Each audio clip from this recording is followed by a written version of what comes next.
کے ذریعے اس معاملے کو شکست دینے کی کوشش کرے گا، کیونکہ نکولا جانتا ہے کہ عثمان کو جنگ میں شکست نہیں دی جا سکتی، اسی لیے وہ عثمان کو سیاست کے ذریعے شکست دینا چاہتا ہے۔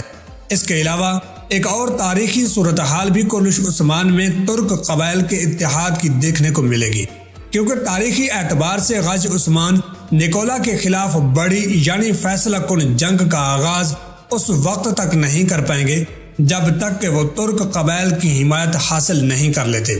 اسی لیے وہ نکولا کے خلاف اپنی ذہانت کے ذریعے نکولا کو نقصان پہنچانے کی کوشش کر رہے ہیں۔ یہ بات تو طے ہے کہ جب تک ترکمان سرداروں کے ساتھ اتحاد قائم نہیں ہو سکتا، اس وقت تک نکولا کے خلاف جنگ کا آغاز بھی نہیں ہو سکتا۔ اس کے علاوہ آپ کو ایک اور صورتحال کے بارے بتاتے ہیں جس کا ہم سب سے زیادہ انتظار کر رہے ہیں، اور وہ ہے ترگت الپ کی آمد۔ کیونکہ تاریخی اعتبار سے انگول قلعے کی فتح میں ترگت الپ نے مرکزی کردار ادا کیا تھا۔ ترگت الپ چھوٹی چھوٹی جنگیں لڑتے لڑتے اتنے تجربہ کار بن چکے تھے کہ ان کا شمار بھی ترکمان سرداروں میں کیا جاتا۔ اسی لیے انگول قلعے کو فتح کرنے کے لیے عثمان غازی نے ترگت الپ کی خدمات حاصل کی تھی۔ اسی لیے تاریخ اور ڈرامے کے مطابق ترگت الپ کی آمد قریب آ چکی ہے۔ عین ممکن ہے کہ ترکمان سرداروں کے اتحاد اور انگول قلعے کی طرف پیش قدمی کرتے وقت ترگت الپ کو بھی شامل کیا جائے۔ چونکہ اب انگول قلعے کا محاذ قریب تر ہو چکا ہے تو یہاں ترگت الپ کی آمد بھی ناگزیر بن چکی ہے۔ ہماری طرح آپ سب نے بھی اس بات کو محسوس کیا ہوگا کہ پچھلے کچھ عرصے سے کورلش عثمان کی کہانی کو کچھ بے فائدہ سین کے ساتھ ڈرائگ کیا جا رہا ہے۔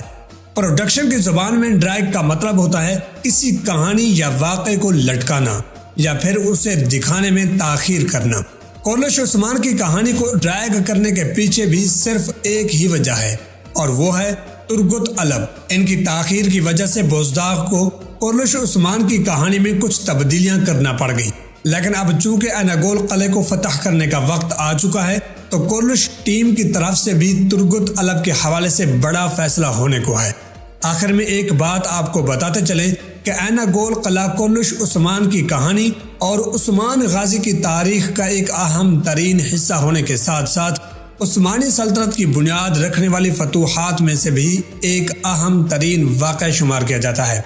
یہی وجہ ہے کہ اس کی اہمیت میں اضافہ دکھایا جا رہا ہے، اور جب اس واقعے کو دکھایا جائے گا تو اسے ایک برف سے سپاہیوں کی بڑی تعداد دیکھنے کو ملے گی۔